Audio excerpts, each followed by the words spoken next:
નમસ્કાર વિદ્યાર્થી મિત્રો, આજે આપણે ધોરણ 8 ગણિત વિષયમાં પ્રકરણ 15 આલેખનો પરિચય પાઠનો વધુ અભ્યાસ કરીશું. આલેખના પરિચયમાં આપણે ગઈકાલના વિડીયોમાં 15.1ના દાખલાઓ જોયા હતા, જેમાં આપણે જોયું કે આલેખ દોરેલા હતા અને પ્રશ્નોના જવાબ આપણે લખવાના હતા.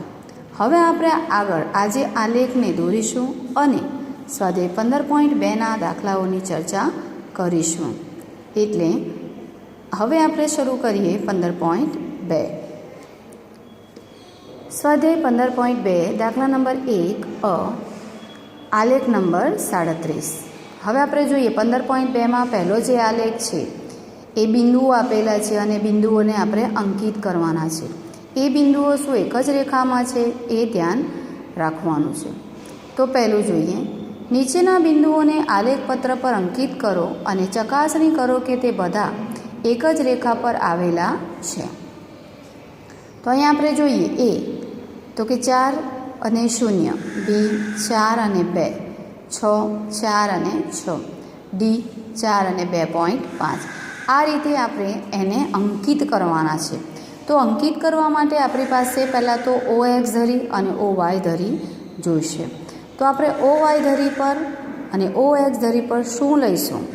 તો કે O અને X ધરી પર આંકડાકીય માહિતી જ આપણે લીધી છે, જેમાં અહીંયા દરેક બંને કેવી છે? બંને આંકડાકીય માહિતી જ છે. એટલે OX ધરી અને OY ધરી પર આંકડાકીય માહિતી જ આવશે. તો પહેલાં આપણે લઈશું 1થી. અહીંયા 0 અને આ 0 છે જ, એટલે 0 અને 0 આ પેર બને છે. 1 અને 1, 2 અને 2, 3 અને 3 એવી રીતે એની પેર બને છે. તો અહીંયા આપણે જોઈશું, આપણે પહેલાં લખીશું 1 2 3 4 5 6 અને 7. અહીંયા એક એક ખાનાનો ગેપ છે. જુઓ, દરેક એક એક ખાનાનો અહીંયા ગેપ છે. હવે અને અહીંયા પણ એ જ રીતે ઊભી OI ધરી પર 1 2 3 4 5 6 7 8 મોટામાં મોટી સંખ્યા જેટલી હોય ત્યાં સુધી આપણે આંકડાઓ અંકિત કરવાના રહેશે. હવે પહેલો પોઈન્ટ છે આપણો એ અને 4 અને 0. તો પહેલાં શું છે? 4, બરાબર. તો OX ધરી પર લેવાના 4. તો અહીંયા જુઓ આ 4 છે અને બીજા OY ધરીનું શું છે? 0. તો આ 0 છે અને આ 4 છે. તો પહેલું બિંદુ ક્યાં આવશે? અહીંયા. તો 4 અને આ 0, બરાબર. એટલે અહીંયા એ ટચ થાય છે. અહીંયા લખી દો 4 અને 0 કયું બિંદુ? એ બિંદુ. અહીંયા નામ આપી દીધું આપણે એ બિંદુ. ત્યાર પછી બી 4 2. હવે આપણે લઈશું 4. પહેલાં 4 છે એટલે આ ધરી પર 4 તો છે જ આપણી પાસે, અને કેટલા લેવાના છે ઊભી ધરી પર? 2. 4 અને 2, બરાબર. આ 4 અને આ 2 એક જ રેખામાં થાય છે. 4 અને 2. ઓકે, ચાલો. હવે ત્રીજું જોઈશું 4 અને 6. તો પહેલાં આડી ધરી પર 4 અને ઊભી ધરીના 6.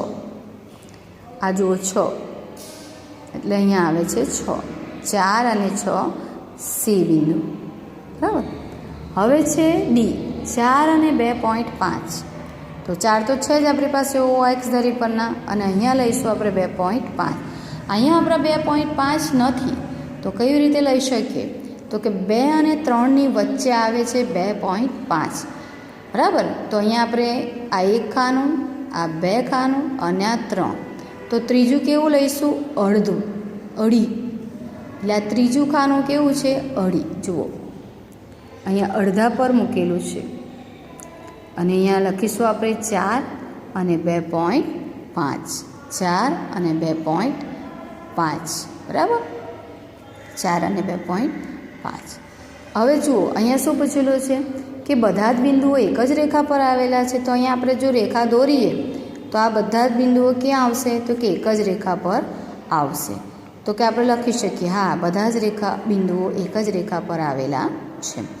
તો અહીંયા આપણે જવાબ લખીએ. આપણે જવાબ આપેલો છે, આલેખમાં બિંદુઓ એ 4 0, બી 4 2, સી 4 6 અને ડી 4 2.5 દર્શાવીને બિંદુઓ જોડતા આ બધા બિંદુઓ એક જ રેખા ઉપર આવેલા છે. એટલે આપણે અહીંયા જવાબ આપી શકીએ કે હા, આ બધા જ બિંદુઓ એક જ રેખા પર આવેલા છે. બરાબર, આ રીતનો આપણે આ જવાબ તૈયાર કરીશું.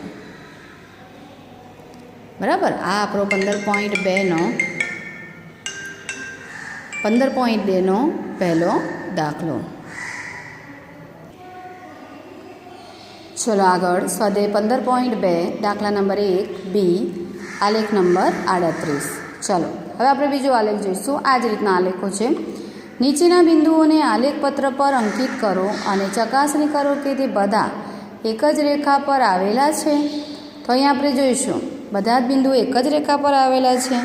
અહીંયા આપણે પહેલાં ABCD હતું, હવે બીજા આલેખમાં PQRS છે. P બરાબર 1 અને 1, Q બરાબર 2 2, R બરાબર 3 અને 3, S બરાબર 4 અને 4. ચાલો તો અહીંયા આપણે બિંદુઓ લેવાના છે અને બંનેમાં આંકડાકીય માહિતી તૈયાર કરવાની છે. OX ધરી પર આંકડાકીય માહિતી, OY ધરી પર પણ આંકડાકીય માહિતી. અહીંયા 0 અને 0 એવી જ રીતે 1 1 2 2 એવી રીતે થશે. તો અહીંયા આપણે એક એક ખાનું છોડીને લખીએ 1 2 3 4 5 6 અને 7. જેટલી મોટી સંખ્યા હોય એટલું આપણે આંકડા હોય એટલી માહિતીનો આલેખ આપણે તૈયાર કરવાનો રહેશે. ચાલો તો પહેલું છે P 1 અને 1. તો P 1 અને 1 પહેલાં દાખલામાં હતું 4 અને 0 હતું, એટલે અહીંયા આલેખ ટચ થતો હતો 0 સાથે, જ્યારે અહીંયા ટચ થતો નથી. પહેલાં શું આપ્યું છે 1 અને 1, એટલે આ આડી ધરીનો 1 અને આ ઊભી ધરીનો 1, આ 1 અને 1. ઓકે, એટલે અહીંયા પોઈન્ટ મૂક્યું મેં 1 અને 1 અને અહીંયા નામ આપ્યું છે P. બરાબર, ચાલો બીજું છે Q 2 અને 2. હવે આવો 2 પર, આ 2 આડી ધરીના 2 અને ઊભી ધરીના 2, આડીના 2 અને ઊભીના 2. અહીંયા પોઈન્ટ મૂકી દો, નામ આપી દો 2 2 Q. ત્રીજું છે 3 અને 3. અહીંયા આડી ધરીના 3, ઊભી ધરીના 3, આ 3 અને 3. તો R બરાબર 3 અને 3, R બિંદુ નામ આપો. S 4 અને 4. તો આ 4 અને આ ઊભી ધરીના 4.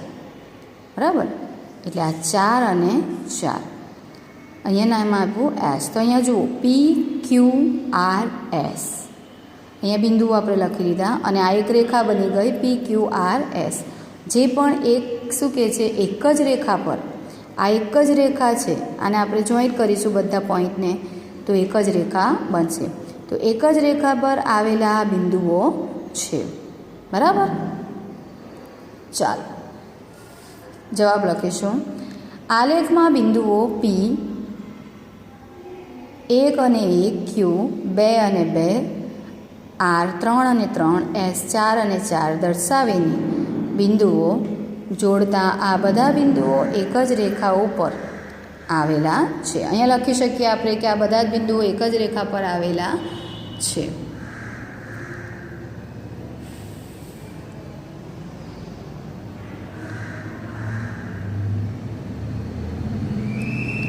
અહીંયા આપણા આ બે દાખલા પૂરા થાય છે. ચાલો આગળનો દાખલો આપણે જોઈશું. સ્વાધ્યાય 15.3 દાખલા નંબર 1C. અત્યાર સુધી આપણે 1A અને B જોયા, હવે આપણે જોઈશું 1C. આલેખ નંબર 39. નીચેના બિંદુઓને આલેખપત્ર પર અંકિત કરો અને ચકાસણી કરો કે બધા એક જ રેખા પર આવેલા છે. આગળના બે જે દાખલા કર્યા એ જ રીતે અહીંયા કરવાનો છે. આગળના બે દાખલા એક જ રેખા પર આવેલા હતા, શું આ દાખલો પણ એક જ રેખા પર આવેલો છે? તો એ ધ્યાનથી આપણે કરવાનું રહેશે. અહીંયા આપણે આ બિંદુઓ આપેલા છે K, L, M અને N. બરાબર, K, L, M અને N. K 2 3, L 5 3 M 5 5 અને N 2 અને 5. તો અહીંયા પણ બંને આડેખાના અને ઊભા ખાના પર શું કરવાનું છે? આંકડાકીય માહિતી જ લેવાની છે. OX ધરી પર આંકડાકીય માહિતી 1 2 3 4 5 6 7 8. એક એક ખાનું છોડો એટલે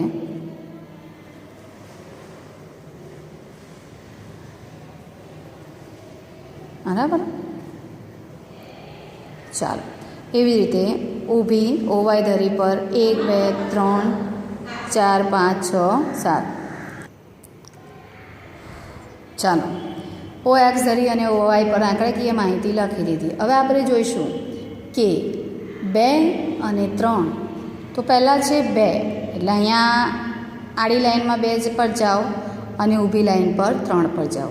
પહેલો જે આંકડો હોય તે આડી ધરી પર લેવાનો અને બીજો જે આંકડો હોય એ ઊભી ધરી એટલે કે OX ધરી પર લેવાનો.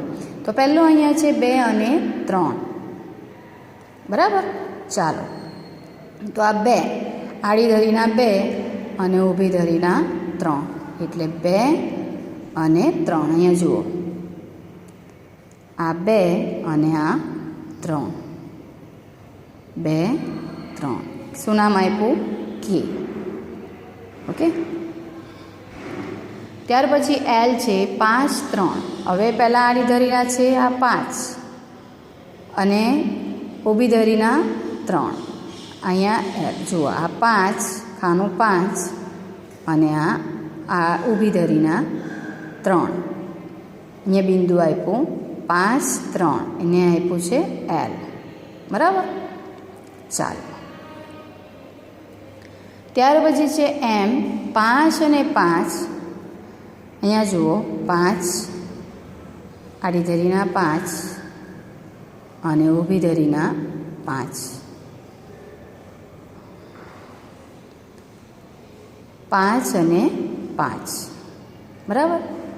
ચાલો, એવી જ રીતે N 2 અને 5.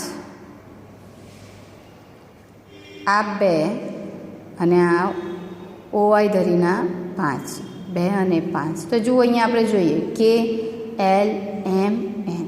અહીંયા હવે આપણે જોયું, બે આલેખમાં આપણે જોયું હતું કે ભાઈ એક જ રેખામાં આલેખ આવે છે, પણ અહીંયા આપણો એક જ રેખામાં આલેખ તૈયાર થતો નથી.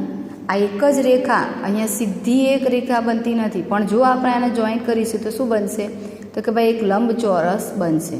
તો અહીંયા આપણે એક જ રેખા દોરી શકતા નથી. એટલે અહીંયા શું કહીશું? તો કે ના, આ બધા બિંદુઓ એક જ રેખામાં આવેલા નથી, એવું આપણે જવાબ લખી શકીએ. બરાબર. ખાલી અહીંયા જોઈન્ટ કરવાનું નથી. હવે આ રીતે જ આપણે એના ટપકા રવા દેવાના છે, કારણ કે આ એક જ રેખામાં બનતો આલેખ નથી. તો અહીંયા જવાબ લખીશું. આલેખમાં બિંદુઓ કે 2 3, L 2 5 3, M 5 5 અને N 2 5 દર્શાવ્યા. આ બિંદુઓ એક રેખા ઉપર આવેલા નથી. આ બિંદુઓ શું કહે છે? તો કે ભાઈ એક જ રેખામાં આવેલા નથી. ઓકે.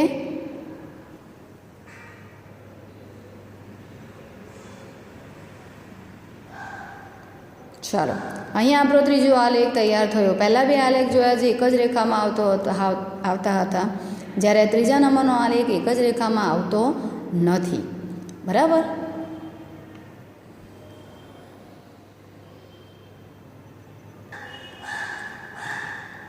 આલેખ નંબર 4, સ્વાધ્યાય 15.2, દાખલા નંબર 2.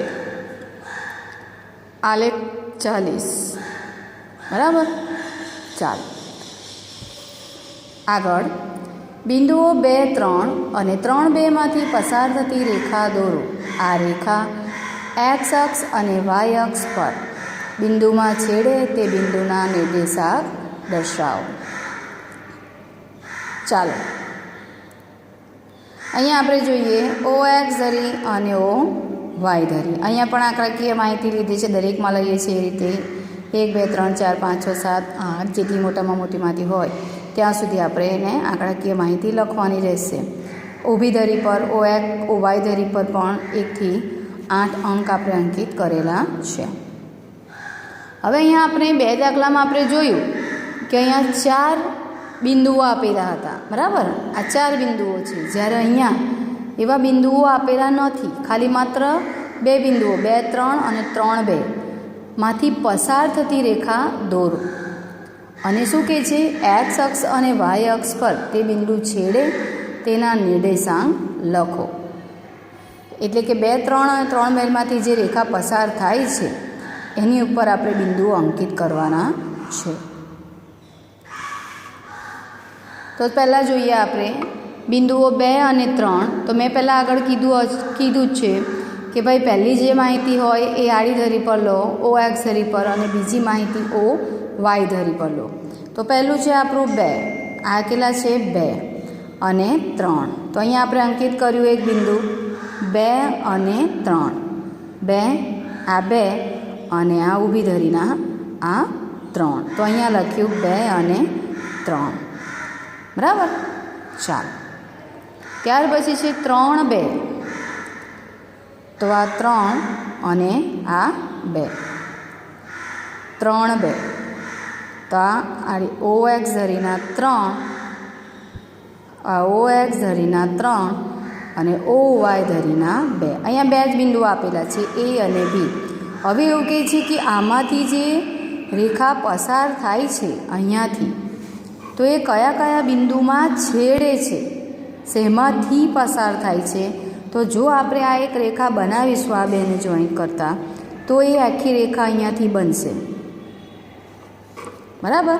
તો અહીંયા જુઓ, પહેલાં આ 0 અને આ 5, બરાબર.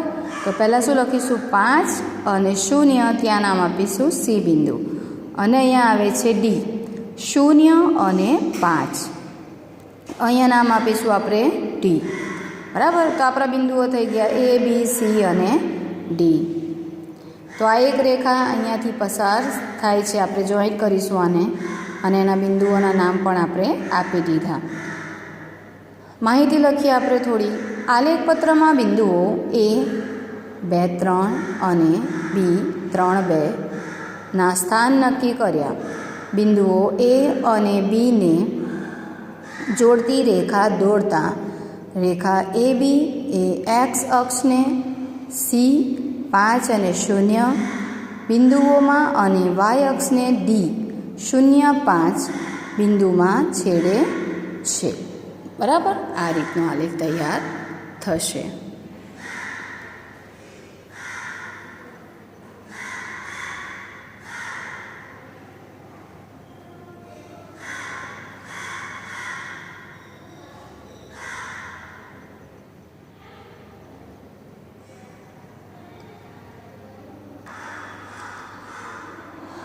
આગળ સ્વાધ્યાય 15.2 દાખલા નંબર 3, આલેખ 41. આલેખમાં દર્શાવેલ દરેક આકૃતિના શિરોબિંદુના નિર્દેશાંક લખો. ચાલો, હવે અહીંયા આપણે આલેખ દોરેલો જ છે, બરાબર, દોરીને આપેલો છે. ઓ એક્સ ધરી પણ આંકડાકીય માહિતી, ઓ વાય ધરી પણ આંકડાકીય માહિતી. અહીંયા એક પહેલો દોરેલો છે, જુઓ, ઓ એ બી સી, એ બી સી ઓ. આ રીતે એક આકૃતિ પહેલાં દોરેલી છે. ત્યાર પછી અહીંયા જુઓ પી ક્યુ આર એસ, પી ક્યુ આર એસ. એવી જ રીતે ત્રિકોણ છે અહીંયા કે એલ એમ અથવા એલ કે એમ, કોઈ પણ રીતે તમે એને લખી શકો. તો એલ કે એમ આ ત્રિકોણ છે, બરાબર. આ ચતુષ્કોણ છે, આ લંબચોરસ છે. ચાલો, અહીંયા આપણે થોડા પ્રશ્નોના આકૃતિ તો દોરેલી જ છે, આપણે દોરવાની નથી. અહીંયા ખાલી પ્રશ્નોના જવાબ આપણે લખવાના છે. તો પહેલું છે નિર્દેશાંક ચતુષ્કોણ ઓ. જો આપણે જોયું ને, ઓ એ બી અને સી, આ પહેલો ચતુષ્કોણ છે. તો અહીંયા આપણે જોઈએ ચતુષ્કોણ એ ઓ એ બી સી માં બિંદુઓ, પહેલાં બિંદુ તો કયા? તો કે 0, 0. આ ઓ એક્સ ધરીનું 0 અને ઓ વાય ધરીનું પણ 0, એટલે બિંદુ ઓ 0, 0. બિંદુ એ ક્યાં છે? તો કે 2, અને આ બીજા કયા છે? 0, તો 2, 0. બિંદુ સી ક્યાં છે? 2 અને 3, 2 અને 3.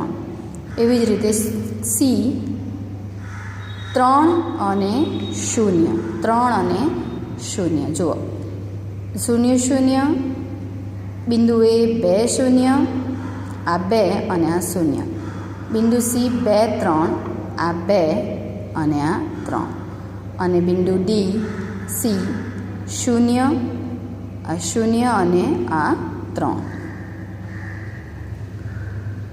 અથવા 3 0 પણ આપણે લખી શકીએ. ચાલો બીજું નિર્દેશાંક છે અહીંયા પી ક્યુ આર એસ.